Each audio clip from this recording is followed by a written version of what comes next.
Good morning members, just Sam here. It's currently Friday morning, it's around 6 a.m. and we've got lots going on out on the golf course this morning. We're cutting greens, cutting approaches, we're cutting runoffs, we're cutting semi-rough, cutting tee banks, cutting fairways. We're doing a full divot on the tees, and also we are obviously doing a full rake on the bunkers. So we've got a nice full course set up this morning for Friday's golf to set us up into the weekend. You can see from behind me the sun is just popping its head and it looks like it's going to be an absolutely another scorching day. Obviously yesterday was a little bit more overcast than what we've been used to, but from my side just took the pressure off the turf just slightly for that day, so that was quite a nice relief. On that note, I just wanted to talk this morning regarding water. Obviously we're quite fortunate here. We've got a 19,000 cubic metre reservoir that obviously we pull from to use on our irrigation system out on the golf course. Hopefully you'll be able to see from the works we've had done over the winter with our irrigation system, the turf grass consistency on greens, tees and approaches in particular is so much better than it used to be. And I can assure you, if we hadn't upgraded this irrigation system by now, we would already be seeing deficiencies on our old system. As I mentioned, we've got a 19,000 cubic metre reservoir.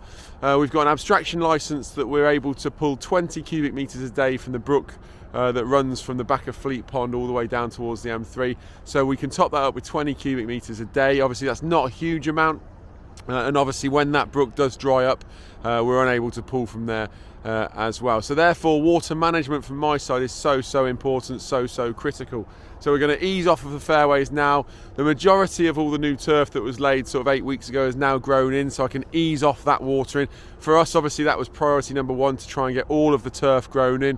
Not ideal when we lay, 700 square metres of turf and then we don't get any rain for 2 months, but it is what it is. We've managed to grow everything in. I would love a bit of rain. Every time I see some of you guys out on the golf course, I feel like I'm repeating myself. We could definitely do with a drop of rain. Obviously this time of year, normally the turf grass thickens up everywhere. Normally we can't keep on top of cutting, and normally the turf grass just fills in some of the weaker areas from the winter. Obviously we've got a few weaker areas just off the playing surfaces that we've done remedial works to, where the soil piles were, for example. Normally with natural rainfall, natural good temperatures and a little bit of sunlight, these would thicken up in no time. But obviously the way the conditions have been means that it hasn't necessarily been optimum growing conditions. In some places, and certainly on some days when the temperatures have been quite hot, the grass has actually gone dormant as if it would be in July or August time when we get scorching temperatures. But it's very odd this spring. I think I read an article yesterday that it's been the driest spring since World War II, which is crazy to think. So from my side, it's all about water conservation, water management. I have got a lot of wetting agent products which goes into the soil that helps retain moisture. Normally we spray this in March, but we obviously need a heck of a lot of rain to put that down as well. So that's poised and ready to go. As soon as we get some rain, we're going to go with our wetting agent, which will obviously help us going forward into the season.